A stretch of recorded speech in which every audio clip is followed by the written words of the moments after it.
तर शेतकरी बांधवांनो नमस्कार. आता आपण ज्या बागेमध्ये आलो आहे या बागेमध्ये हार्वेस्टिंग कंप्लीट झालेलं आहे.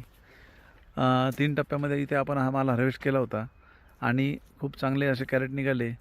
जवळपास 7 लाखाला बाग विकून इथे 850 कॅरेटच्या आसपास माल निघाला आहे आणि 220च झाडं आहे 12 बाय 12 अंतरावर आणि 850 कॅरेट दुसऱ्या वर्षी निघाला आहे. मागच्या वर्षी 700-800 कॅरेट मागच्या वर्षी पण निघाले होते आणि यावर्षी पण जवळपास 850 कॅरेट निघाले आणि 50 कॅरेट चुरा निघाला, असे 900 कॅरेट इथं निघाले. तरी आपण यावेळेस 7 लाखाला दिला होता, पण माल लहान असताना आपण विकल्यामुळं ते आपल्याला अशी गडबड झाली. पण आता जे हा आंबेबार निघतो आहे, ह्या आंबेबाराला जी अडचण आहे तुम्हाला की आता आंबेबार आल्यानंतर मृगबार फुटेल का नाही, मृगबार पुढचा फुटेल का नाही याचा विचार आज करू नका.